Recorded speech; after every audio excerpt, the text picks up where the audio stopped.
نسألك يا من هو الله الذي لا إله إلا هو الرحمن الرحيم الملك القدوس السلام المؤمن المهيمن العزيز الجبار المتكبر الخالق البارئ المصور الغفار القهار الوهاب الرزاق الفتاح العليم القابض الباسط الخافض الرافع المعز المذل السميع البصير الحكم اللطيف الخبير. Baik jamaah Allah, pada pagi hari ini saya diamanahi oleh Ketua DKM untuk menyampaikan salah satu guru kita, Ustaz Dr. Adi Dayat. Beliau berhalangan hadir.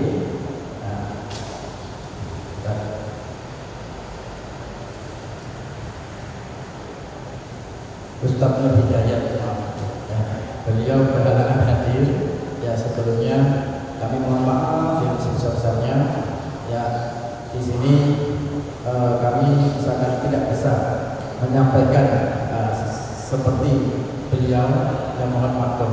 Ya, mohon maklum karena namanya juga pengganti, ya, pengganti di mana-mana tidak seperti pemain inti. Kalau misalkan kita main sepak bola, pemain pengganti itu biasanya masuk ke menit 85, ya, hampir 90 baru penggantinya masuk. Tapi walaupun pengganti, saya akan berusaha tetap terus untuk belajar mengasah kemampuan agar supaya menjadi pemain inti. Nah, itu PR saya. Baik jamaah rahmat Allah, pada pagi hari ini saya ingin memberikan salah satu materi yang sudah disampaikan oleh Ketua DKM, yaitu meneladani amanah baginda Nabi besar Muhammad SAW. Karena sekarang ini momennya momen Maulid, ya, waktu yang tepat untuk kita belajar dari baginda Nabi besar Muhammad SAW. Baik jemaah Allah, kita tahu semua bahwasanya baginda Nabi Muhammad SAW itu lahir pada tanggal 12 Rabiul Awal, tahunnya tahun Gajah. Nah, jadi pada penanggalan ini ada sebagian ulama yang berbeda pendapat. Ada yang mengatakan kalau salah tanggal 8-nya 8 Rabiul Awal. Ada yang melebihi dari 12, yaitu tanggal 17 atau 18. Tapi jumhurul ulama sepakat, sebagian besar ulama sepakat bahwasanya kelahiran baginda Nabi Muhammad SAW jatuh pada tanggal 12 Rabiul Awal, dan tahunnya tahun Gajah. Nah, pada bulan Rabiul Awal ini, nama Rabiul Awal ini sudah ada sebelum baginda Nabi Muhammad SAW dilahirkan. Ya, jadi bulan-bulan Islam mulai Muharram, Safar, Rabiul Awal, Rabiul Akhir, Jumadal Ula, Jumadal Akhir sampai dengan Dzulqa'dah itu sudah ada semenjak Allah menciptakan alam semesta ini. Jadi kita harus hafal, Pak. Jangan sampai kita nggak hafal. Saya itu pernah tanya, awal tahun Hijriah itu apa? Syawal. Alasannya apa? Alasannya ada lebaran, gitu kan. Nah, kita harus hafal bahwasanya mulainya adalah Muharram dan terakhir adalah Dzulhijjah. Seperti yang dituliskan di dalam Al-Qur'an, inna iddatash syuhuri indallahi asyara syahran fi kitabillah. Sesungguhnya hitungan Allah, indallah, hitungan bulan menurut Allah, isna asyara syahran. Itu ada 12 bulan di kitabillah, di dalam ketetapan Allah, ya khalaqas samawati wal arda minha arba'atun hurum. Nah, maksud dari isna asyara syahran Muharram di sini 12 bulan itu bulan Muharram sampai bulan Dzulhijjah. Jadi bukan bulan miladiyah atau masehi. Kalau orang ahli falak tidak mau mengucapkan masehi atau miladiyah, maunya apa? TU, tahun umum.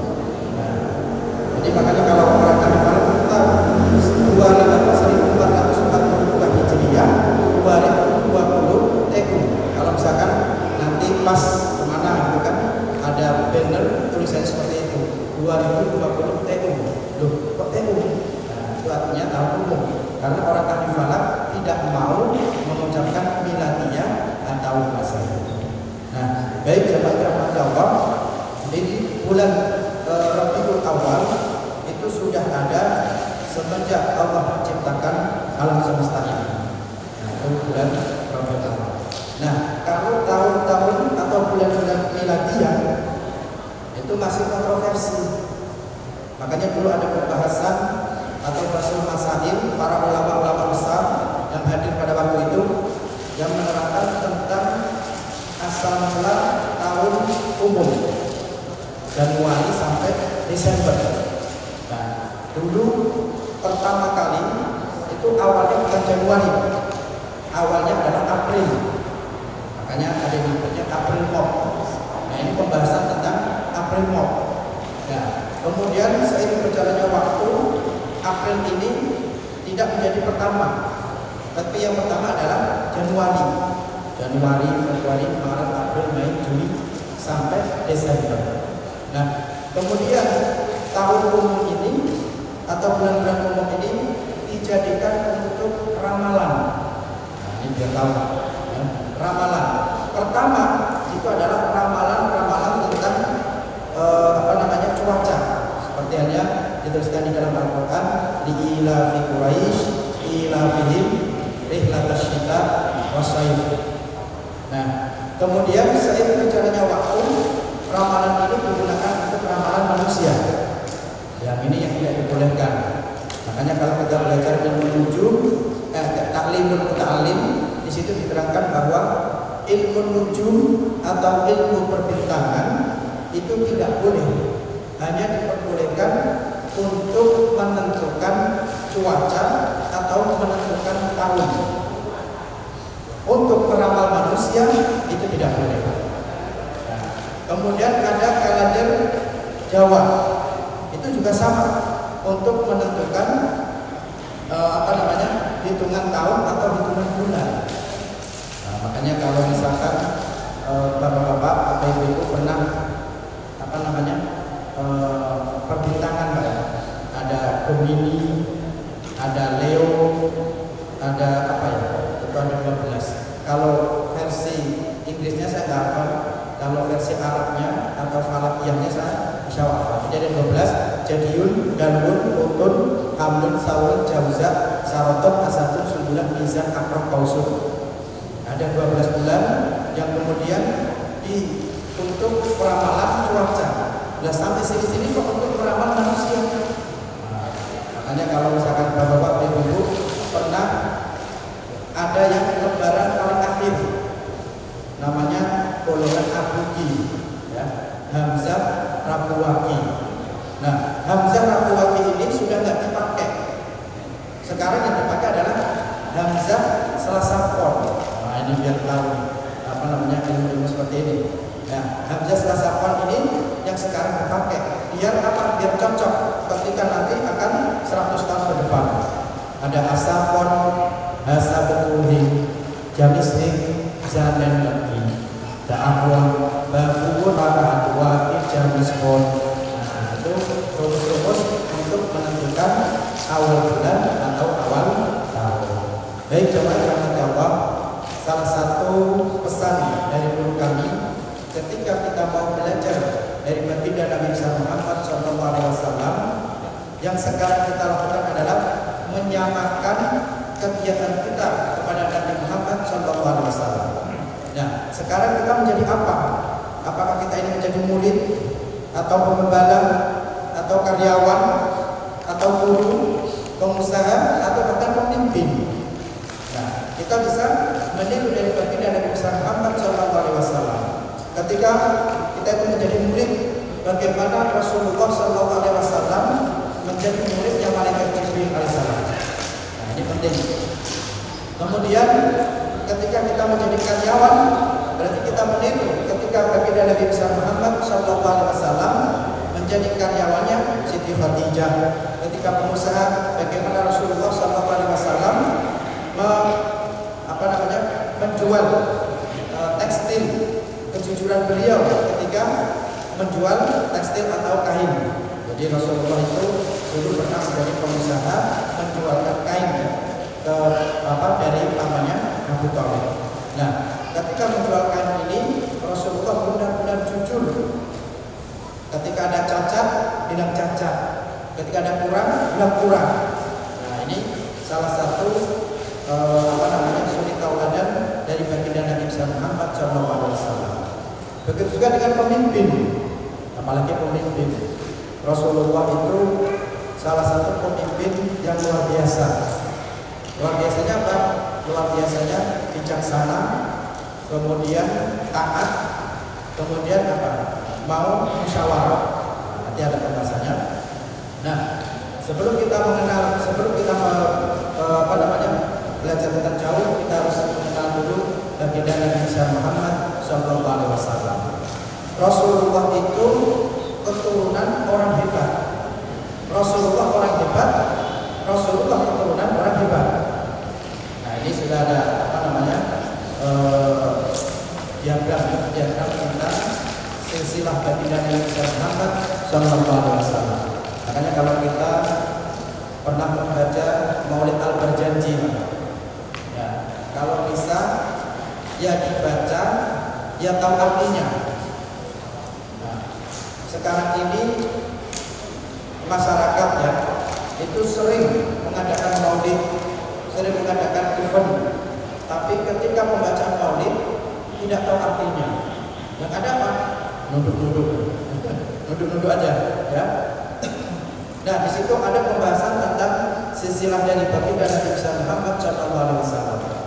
Wa ba'du fa'aqulu huwa sayyiduna Muhammad bin Abdullah bin Abdul Muttalib wasmuhu Syaibatul Abdi bin Kisar Husyaniyah ibni Hashim wasmuhu Amr bin Abdi Manaf wasmuhu Mughirah alladhi yantami intiqam likuliyah ibnu Qusayy wasmuhu Mujahidul Sunniyah bi Qusayy litaqasihi fi biladi Quda'at al-Qasiyah ila Allah Ta'ala ilal haramil mahtaram fa'amahimah sampai ilal dabihi Ismaila nisbatuhu wa muntama.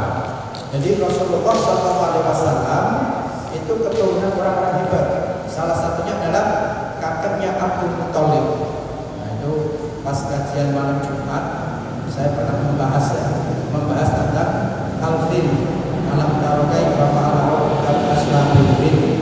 Nah, salah satu kunci atau pemegang kunci dari Masjidil Haram atau Makkah adalah kakeknya baginda Nabi Muhammad SAW, yaitu Abdul Muttalib. Itu orang yang berjumlah sampai kepada nasabnya ilal zabihi Ismaila nisbatuhu wa muntama. Jadi sampai Nabi Ismail alaihissalam. Nabi Ibrahim itu punya dua putra yang namanya Ismail dan Nabi Ishak. Nah, Nabi Ishak ini yang kemudian terus sampai kepada Nabi Ismail. Nah, makanya orang-orang Bani Israil itu beranggapan bahwasanya Nabi-Nabi sebelumnya itu dari Bani Israil. Nah, kemudian Nabi Ibrahim itu punya putra Ismail. Kalau Ismail langsung kepada baginda Nabi Muhammad SAW. Makanya dakwahnya Bani Israil ketika ditinggal oleh Nabi Isa alaihissalam itu jaraknya 600 tahun. Ya, berarti lebih panjang daripada lebih pendek daripada kita. Kita jaraknya kepada baginda Nabi Muhammad SAW 1442 tahun. Ya, benar Pak? 1442 tahun. Nah, jarak antara Nabi Isa alaihissalam dengan baginda Nabi Muhammad SAW sekitar 600 tahun.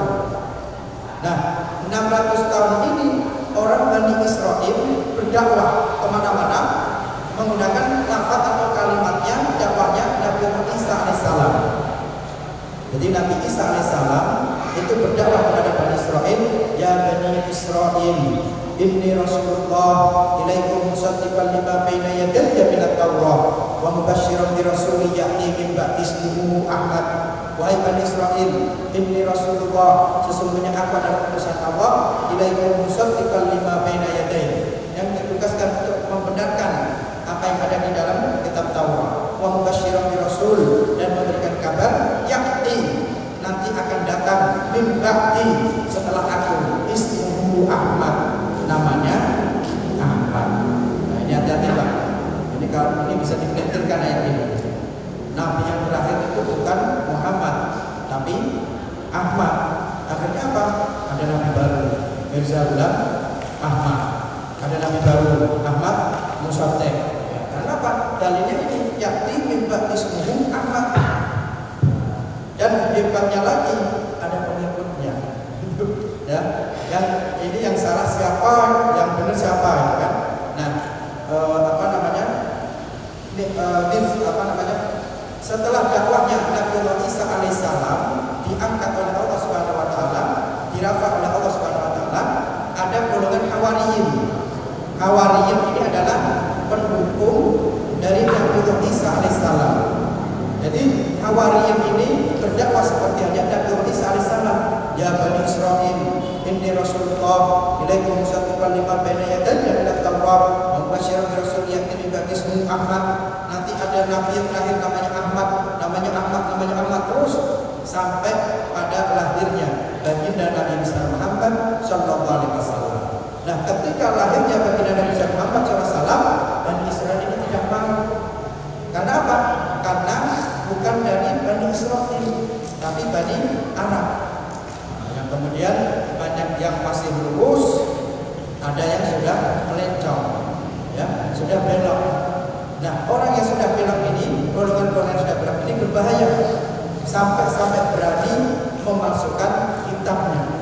Makanya di Al-Quran dituliskan bahwa lil ladzina yaktubuna al-kitaba bi aydihim tsumma yaquluna hadza min indillah liyashtaru bihi tsamanan qalila. Maka celakalah bagi orang-orang yang telah menulis Alkitab bi aydihim, dengan tangan mereka, tsumma yaqulun, kemudian mereka mengatakan hadza min indillah, ini loh dari Allah, liyashtaru bihi tsamanan qalila, supaya mereka itu membeli dengan harga yang sedikit. Berapapun nominalnya, kalau masih di dunia, Allah mengkategorikan tsamanan qalila, harga yang sedikit.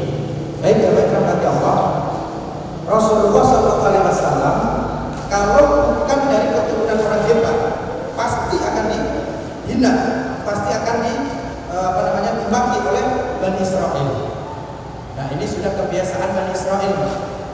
Bani Israel itu mempunyai kebiasaan ketika akan menjadi pemimpin, orang itu backgroundnya seperti apa? Seperti Raja Taulut, ya. Nah, dengar ya, Raja Taulut ketika dipilih oleh Nabi Samuel menjadi pemimpin, Bani Israel ini tidak mau. Alam tara ilal mala'i min Bani Israil min ba'di Musa idh qalu li nabiyyin lahum asnana malikan nuqatil fi sabilillah. Bahasanya gini, qalu wa ma lana alla nuqatila fi sabilillah wa qad ukhrijna min diyarina wa abnaina. Jadi bahasanya Taulut ini mempunyai apa? Dia itu tidak punya apa-apa, harta tidak ada, penampilan nggak punya. Nah, kok bisa menjadi pemimpin? Bahkan lebih baik daripada saya. Wa qala lahum nabiyyuhum innallaha qad ba'atha lakum Tauluta malika anna yakunu lahul mulk. Kenapa kamu menjadikan Taulut itu menjadi pemimpin?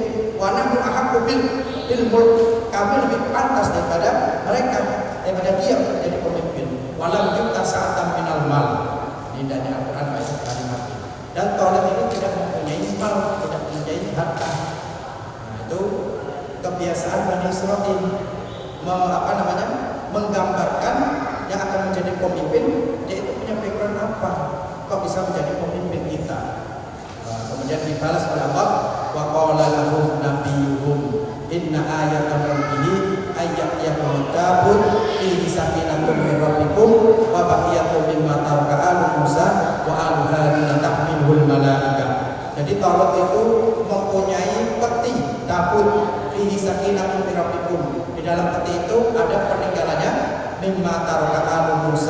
wa aluhalu. Nah, jadi mempunyai kelebihan walaupun tidak ada penampilan sama sekali, tidak ada harta sama sekali, bukan orang kaya, kemudian bukan dari orang terpandang, tapi Taurat ini mempunyai tabut, di mana tabut kotak ini isinya adalah peninggalan dari Nabi Musa dan peninggalan dari Nabi Harun. Baru Bani Israil ini mau menerima bahwasanya Taurat menjadi pemimpin mereka.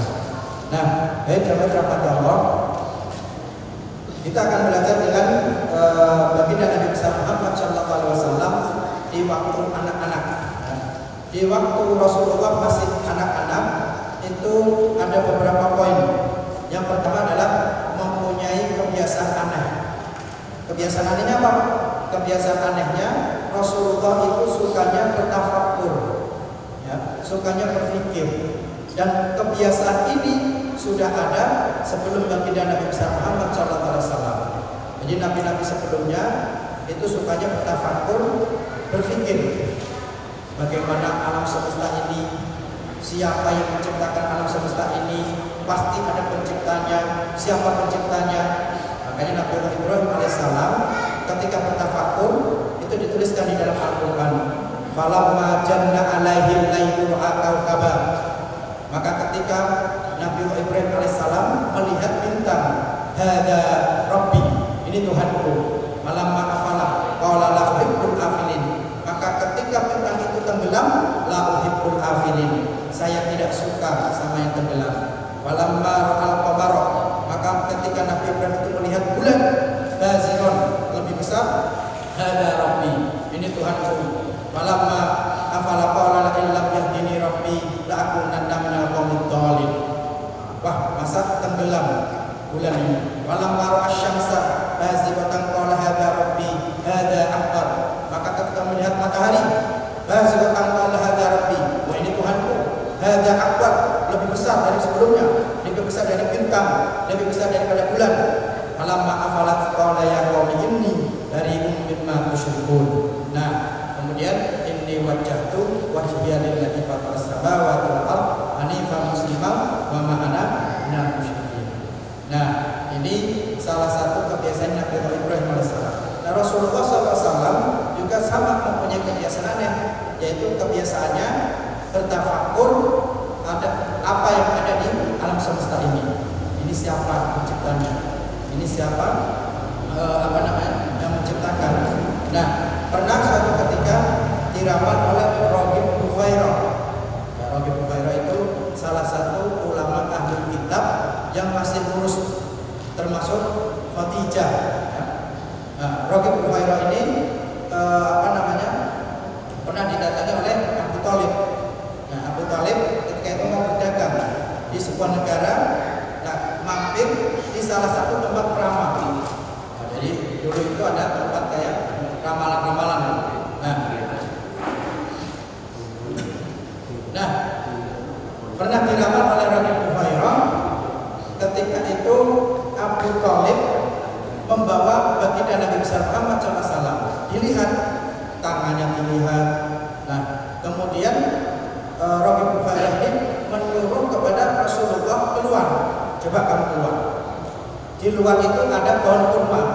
Ya, pohon kurma, di mana pohon kurma ini punya punya daun. Nah, kemudian Rasulullah ditaruh di sebelah kanan, daun ini bisa menutupi. Di sebelah kiri, daun ini bisa menutupi. Wah, ini fake. Benar bahwasanya ini adalah nabi yang terakhir. Nah, pesannya Raghib Buhairah, ini jangan dibawa ke sana. Kalau kamu bawa ke sana pasti akan dibunuh oleh orang-orang Yahudi. Ya, pasti akan dibunuh. Makanya pesannya Raghib Buhairah kepada Abu Thalib, jangan dibawa untuk berdagang. Nah, karena sudah tahu bahwasanya nabi yang terakhir itu sudah ada dari bangsa Arab. Nah, kemudian yang ketiga adalah kebiasaannya Rasulullah SAW di waktu anak-anak itu sukanya uzlah. Uzlah tahu Pak ya? Menyendiri. Jadi kalau misalkan kita lagi banyak pikiran, banyak urusan, ya kita disarankan untuk uzlah, menyendiri, berzikir kepada Allah Subhanahu wa Ta'ala. Kalau sekarang uzlahnya beda Pak. istilahnya main game, mojok, kemudian main HP.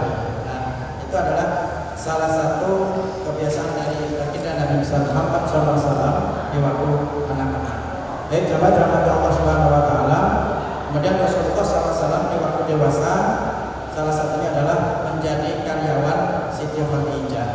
Nah, Siti Khadijah ini sudah tahu, mendapat bocoran bahwasanya ada nabi yang terakhir. Nah, nabi yang terakhir dari bangsa Arab, namanya Muhammad bin Abdullah. Nah, ketika mau melamar baginda Nabi Muhammad SAW, itu ada beberapa ada beberapa penasaran. Ya. Siti Khadijah itu penasaran, ini benar nggak Rasulullah? Ini benar nggak nabi yang terakhir? Akhirnya menyuruh kepada karyawan satunya, Saburah, kalau nggak salah Saburah. Jadi nama perempuan tapi laki-laki. Nah, disuruh oleh Siti Khadijah untuk menulis, coba tulis keanehan-keanehan dari Rasulullah SAW.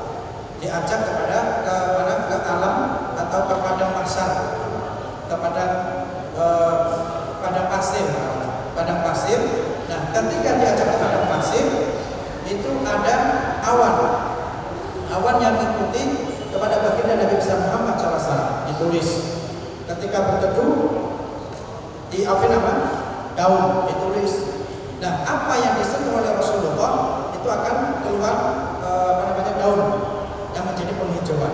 Akhirnya ditulis oleh Saburah dan disampaikan kepada Siti Khadijah.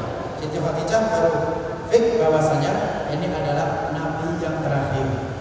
Jadi Siti Khadijah itu salah satu orang cerdas.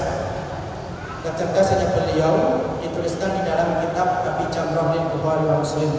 Nah, ketika Rasulullah SAW mendapatkan wahyu pertama, ketika Rasulullah SAW mendapatkan wahyu pertama, Rasulullah SAW itu sangat gemetar. Nah, didatangi makhluk yang aneh, yang sangat besar. Nah, belum pernah ketemu sebelumnya. Rasulullah ini gemetar. Dituntun oleh malaikat Jibril, Iqra satu kali, Iqra yang kedua kali. Nah, kemudian yang ketiga, Iqra bismi rabbikal ladzi khalaq. Khalaqal insana min 'alaq. Ada hafal tak? Sampai allamal insana ma lam ya'lam. 5 ayat pertama atau berapa? Nah, ketika mendapatkan wahyu, Rasulullah SAW gemetar. Nah, ini yang menjadikan dalil bahwasanya talqinul mayyit, ini perlu diperhatikan. Talqinul mayyit itu diwajibkan. Imam Asy-Syafi'i mengatakan bahwasanya talqinul mayyit itu diwajibkan. Kalau Imam Ahmad bin Hanbal, talqinul mayyit itu tidak diwajibkan. Karena apa? Sekelas Rasulullah pun gemetar di hadapan malaikat. Tahu talqinul mayyit Pak ya? Talqinul mayyit itu kan biasanya kalau setelah dimakamkan atau dikuburkan itu ada tuntunan. Ya, si mayat ini mampu menjawab pertanyaan dari malaikat bukan nakir. Sabata Allahu wa sabata fil akhirah kama sabata fid dunya. Kemudian kan umat, kemudian si fulan, fulan, ketika nanti kau didatangi oleh dua malaikat, jangan gentar, itu adalah makhluknya Allah Subhanahu wa taala. Ketika ditanya makhluk buka, jawab dengan tegas Allah Rabbi. Muhammad Nabi buka, jawab dengan tegas Nabi Muhammad sallallahu alaihi wasallam. Nah, itu talqinul mayyit. Kalau kita melihat sekarang ini udah gak ada Pak ya, dan jarang ya, gak ada apa nggak bisa itu ya. Jadi saya sudah sering takziah itu di sini ketika sudah dimakamkan tali ini udah ditinggal basi. Bahkan ada yang ketika sudah dimakamkan sambutan dari rektor ini, sambutan dari rektor ini, sambutan dari rektor ini itu nggak penting semua. Ya. Yang penting kita mengajarkan kepada si mayit agar supaya ketika menjawab pertanyaan dari malaikat munkar nakir mampu menjawab. Itu Imam Asy-Syafi'i sangat mewajibkan. Karena Imam Ahmad bin Hanbal yang menjawab itu bukan lisannya, yang menjawab itu adalah amalnya. Nah, itu alasannya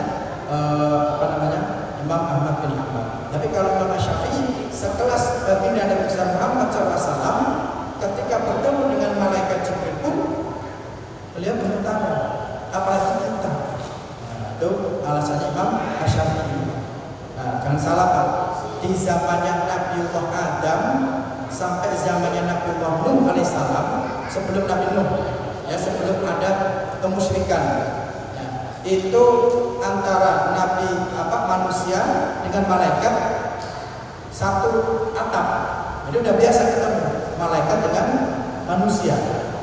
Nah, sampai kepada zamannya Nabi Nuh alaihissalam. Makanya ketika Nabi Idris alaihissalam itu dikasih hadiah oleh malaikat, bisa melihat neraka, bisa masuk ke surga, kemudian merasakan ketika dicabut nyawanya. Nah, itu semuanya karena berkumpul kepada malaikat. Baru eranya Nabi Nuh alaihissalam, malaikat itu sudah diangkat oleh Allah Subhanahu wa taala. Lalu gambarannya seperti apa?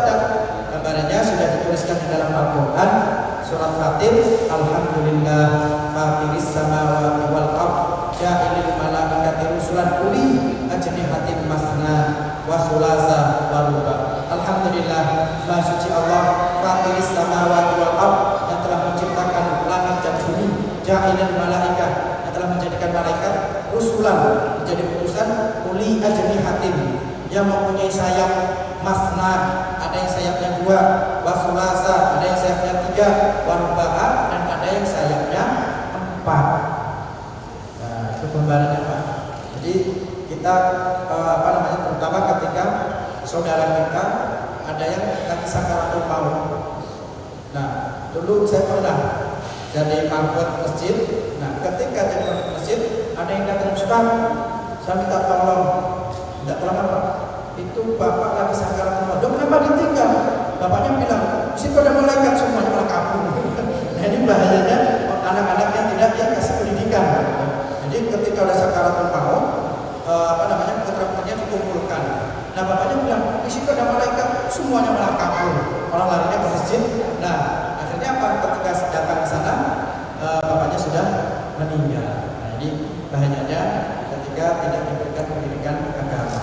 Baik, jamaah dirahmati Allah, ketika Rasulullah SAW mendapatkan wahyu pertama, pulang ke rumah, nah, kemudian meminta selimut kepada Sayyidah Khadijah.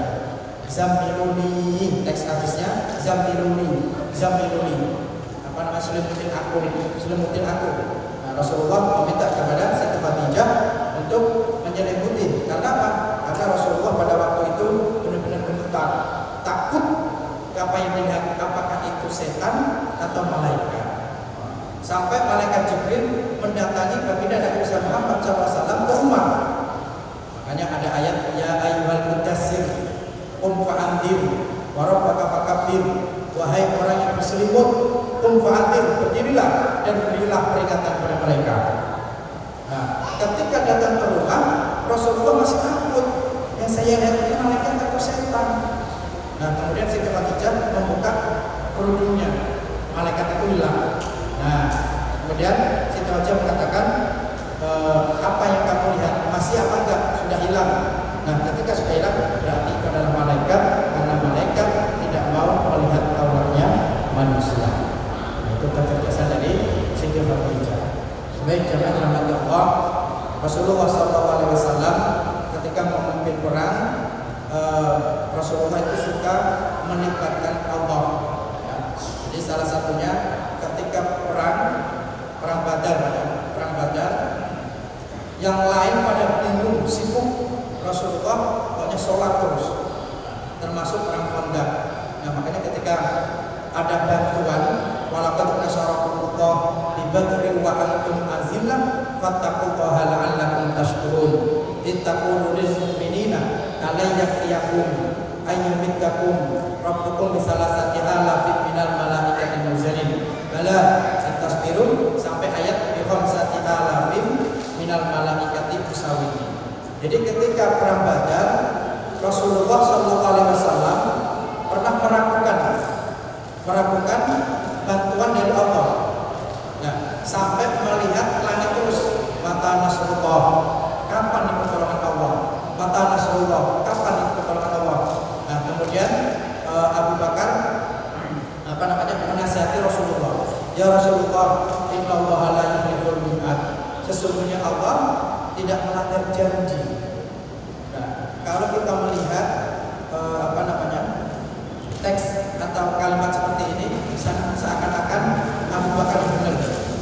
Tapi Rasulullah mempunyai alasan. Saya khawatir dalam perjalanan perang dari rumah ke Badar ini ada salah satu sahabat yang melakukan sesuatu yang menjadikan Allah tidak jadi memberikan bantuannya. Sampai Rasulullah seperti itu. Khawatirnya bantuannya tidak jadi disebabkan ada sahabat yang melakukan amalan yang tidak disukai oleh Allah Subhanahu wa taala. Makanya kita itu benar-benar meminta kepada Allah, Allahumma inna nas'aluka ridhoka wal jannah. Ya Allah, sesungguhnya kami meminta kepada Engkau ridho Engkau wal jannah dan surga Engkau. Jadi jangan sampai kita itu ketika ditanya kamu masuk surga kenapa? Karena sholat saya, karena amal saya, karena ibadah saya. Ini bahaya. Karena diterangkan di dalam salah satu kitab, ketika ada ahli ibadah ditanya oleh Allah, kamu masuk surgaku kenapa? Karena ibadah saya ya Allah.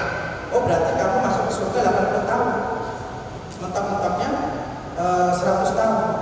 Karena apa? Karena kamu ibadah kepada saya hanya 100 tahun. Setelah itu masuk ke dalam neraka. Wah, kemudian orang ini nangis. Nah, satu lagi ditanya, kamu masuk surga kenapa?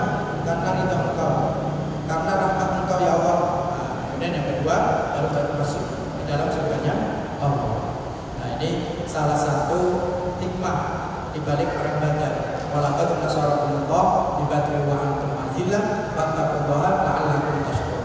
Sampai kemudian Allah memberikan bantuan 3.000. Pertama itu 3.000 bala pasukan di salah satu alafim minal malaika. Ada 3.000 bantuan.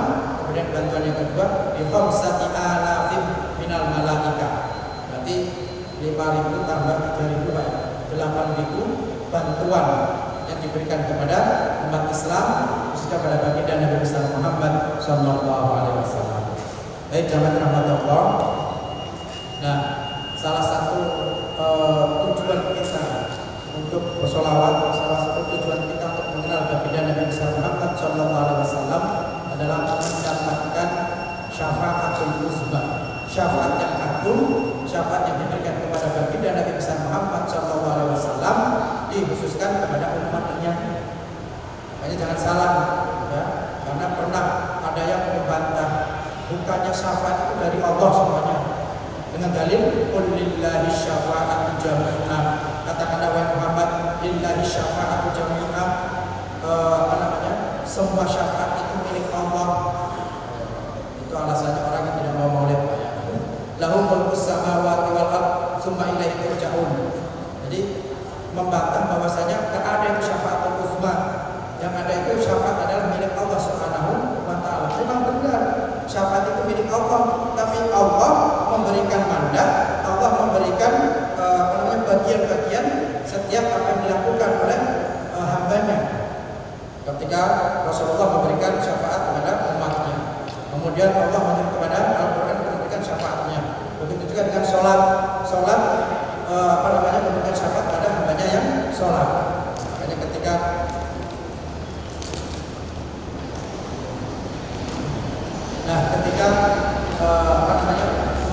mendapatkan syafaatul uzma itu gambarannya luar biasa.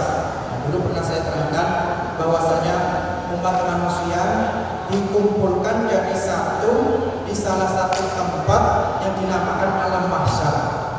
Nah, di alam mahsyar ini semua manusia mulai Nabi Adam alaihissalam sampai umat manusia hari kiamat itu dikumpulkan menjadi satu di salah satu tempat dan dengan wajah yang berbeda-beda. Ada yang wajahnya putih bersih, yauma tabyaddu wujuh wa taswaddu wujuh. Ada yang wajahnya hitam legam bau. Bahkan diterangkan di dalam kitab Ihya Ulumuddin ada orang yang berjalan menggunakan kepala. Ada orang yang berjalan menggunakan kepala. Ketika ditanya, ya Rasulullah, apakah bisa jalan itu pakai kepala? Nah, kemudian Rasulullah menjawab, ini diibaratkan seperti seorang yang lahir cacat, ya, tidak punya mata atau matanya buta, kemudian tidak punya kaki dan tidak punya tangan. Nah, ketika lahir ini diberikan panjang umur oleh Allah Subhanahu wa taala sampai tua. Kemudian orang itu bertanya, orang-orang itu kalau jalan pakai apa? Pakai kaki. Menggambarkan pada dirinya, memang bisa pakai kaki. Nah, ini gambaran baginda Nabi Muhammad SAW. Kemudian manusia itu berbondong-bondong meminta syafaat pertolongan kepada Nabi Adam alaihissalam. Nabi Adam alaihissalam ketika diminta syafaat, wahai Nabi Adam, berikan kami syafaat. Jawabnya apa? Jawabnya, saya tidak berani memberikan syafaat karena saya pernah melanggar janji Allah, yaitu makan buah khuldi. Sampai kepada Nabi Isa alaihissalam. Jadi Nabi Adam tidak berani, Nabi Ibrahim tidak berani, Nabi Musa tidak berani. Punya alasan sendiri-sendiri. Jadi jangan salah, semuanya akan dihisab oleh Allah. Nabi Adam makan buah khuldi, dihisab oleh Allah. Nabi Ibrahim pernah berbohong, tapi menurut kita nggak berbohong, ya. Tapi Nabi Ibrahim mengatakan bahwasanya saya ini berbohong kepada Namrud. Ketika Namrud ditanya, apakah kamu yang melakukan anta fa'alta hadza bi ayatina ya Ibrahim? Jawabnya Nabi Ibrahim, bal fa'ala kabirhum hadza fas'aluhum in kanu yantiqun. Coba tanya besar. Nah, menurut Nabi Ibrahim saya berbohong kepada Namrud. Tapi kalau menurut kita tidak berbohong, karena kalimatnya bal fa'ala. Ini yang menyebabkan Nabi Ibrahim tidak berani memberikan syafaat kepada umat manusia. Begitu juga Nabi Musa alaihissalam. Nabi Musa ketika diminta syafaat, wahai Nabi Musa alaihissalam, berikan kami syafaat. Saya tidak berani memberikan syafaat. Karena apa? Karena saya pernah membunuh orang tanpa sengaja. Hadza min syi'atihi wa hadza min aduwwi. Pernah dengar Pak ya ceritanya? Ada dua orang yang berantem, satunya golongan Fir'aun, satunya temanku. Bahwa kazau Musa faqata alaih, maka ketika mukul, orang ini mati. Hadza min amali syaitan, inna atuwwun mudillun mubin. Rabbi inni dzalamtu nafsi faghfir li faghfarlah innahul ghafurur rahim. Itu kata Nabi Musa. Rabb inni dzalamtu nafsi faghfir li faghfarlah. Sesungguhnya aku menzalimi diriku sendiri, faghfir li faghfarlah. Nah, kemudian ini yang menyebabkan Nabi Musa alaihissalam tidak berani memberikan syafaat kepada umat manusia. Kemudian Nabi Musa menyuruh kepada Nabi Isa, coba sana minta syafaat kepada Nabi Isa. Nabi Isa apalagi Pak? Nabi Isa itu disidang oleh Allah. Ya Isa bin Maryam, a'anta qulta lin-nasi ittakhizuni wa ummi ilahaini min dunillah. Wahai Isa bin Maryam, apakah kamu mengatakan kepada manusia, ittakhizuni, jadikanlah aku wa ummi dan ibuku ilahaini min dunillah, untuk menjadi Tuhan selain Allah. Dan Nabi Isa menjawab, subhanaka ma yaqulu li an aqula ma laysa li bihaq. Ya Allah, hak Maha suci Engkau, saya tidak pernah mengatakan seperti itu. Nah, diterangkan di dalam salah satu kitab bahwasanya Nabi Isa pada waktu itu benar-benar takut sama Allah. Kenapa? Allah benar-benar gotoh, takut marah, sampai guling-gulingan Nabi Isa. Menjawab seperti itu, hak ya Allah, saya tidak pernah mengatakan seperti itu. Dan disaksikan oleh umatnya baginda Nabi Muhammad SAW. Innaka anta allamul ghuyub, sampai ke ayat sesungguhnya engkau zat yang mengetahui hal-hal yang gaib. Nah, kemudian Nabi Isa alaihissalam menyuruh kepada baginda Nabi Muhammad SAW. Nah, Rasulullah tidak berani Pak, belum berani. Sampai ada hadisnya Rasulullah SAW yang berbunyi, ana syafi'ul musyafa' wala fakhra. Saya adalah orang yang menyafaati dan disyafaati, menyafaati umatnya Nabi Muhammad dan disyafaati oleh Allah untuk memberikan syafaat kepada umatnya Nabi Muhammad. Kemudian ada liwa'ul hamdi. Liwa'ul hamdi itu adalah panji atau bendera. Nah, di bendera ini ada kategori orang yang ahli ibadah, ada orang ahli sholat, ada orang yang ahli sedekah, ada orang yang ahli membaca Al-Quran. Kita masuk yang mana? Ya, orang yang ahli sholat, ahli puasa, ya, ahli sedekah. Nah, kita gambarannya kepada para sahabat misalkan. orang yang ahli sedekah. Sahabat itu kalau sedekah biasanya 1000 onta. 1000 onta. Kalau ontanya itu 20 juta, berarti berapa miliar? 20 miliar. Nah, kita masuk ke ahli sedekah. Ahli sholat, misalkan para ulama salafus saleh itu kalau sholat sampai 300 rakaat, ya, 300 rakaat setiap malam. Ada yang dulu ditantang, katanya umatnya Muhammad nggak mampu sholat 300 rakaat. Ditantang siapa? Nabi Musa. Nggak mungkin kamu kuat mampu 300 rakaat. Nah, sampai kemudian ini ada yang membuktikan bahwasanya umat Muhammad mampu sholat sampai 300 rakaat. Nah, kita mampu nggak? Sholat 5 waktu itu pun usaha, ya, agak malas-malasan, ya. Kemudian termasuk ahli puasa apa enggak? Puasa Senin Kamis, Ayyamul Bid, enggak tahu hari-harinya itu seperti apa, ya, setiap hari. Nah, kita termasuk apa enggak? Kemudian ahli Al-Quran, membaca Al-Quran. Nah, kita termasuk apa enggak? Membaca Al-Quran. Kalau kita melihat gambaran Imam Syafi'i itu kalau setiap harinya mampu menghatamkan Al-Quran setiap hari. Jadi setiap hari di luar Ramadan beliau mampu menghatamkan Al-Quran 1 kali khataman. Kalau di luar bulan suci Ramadan beliau mampu, di dalam bulan suci Ramadan beliau mampu menghatamkan Al-Quran 2 kali khataman. Alhamdulillah kemarin saya khataman 1 hari dari jam setengah 12 mulai, kemudian selesai setengah 4. Jadi di dapur Baji itu setelah selesai khataman lidahnya capek. Jadi di Jakarta Timur kemarin ada hajat untuk menghatamkan Al-Quran 1 majelis. Alhamdulillah bisa selesai dari setengah 12 sampai setengah 4. Dibaca 2 orang, baca 2 orang karena 1 hanya membaca. Baik 1 orang berarti 15 juz. Selesai berarti sekitar 4 jam. Nah, ini gambarannya. Memang bisa sehari khatam. Itu Imam Asy-Syafi'i mampu menghatamkan Al-Quran 1 hari 2 kali di dalam bulan suci Ramadan. Nah, berarti kalau kita termasuk yang mana? Apakah ahli puasa, apakah ahli zakat atau sedekah, atau ahli ibadah, ahli membaca Al-Quran, dia akan mendapatkan syafaatul uzma, syafaat agung, syafaat yang diberikan kepada umat yang baginda Nabi besar Muhammad sallallahu alaihi wasallam. Saya kira cukup. Alhamdulillahirabbil alamin. Yang bisa saya sampaikan. Kurang lebihnya mohon maaf. Wassalamualaikum warahmatullahi wabarakatuh.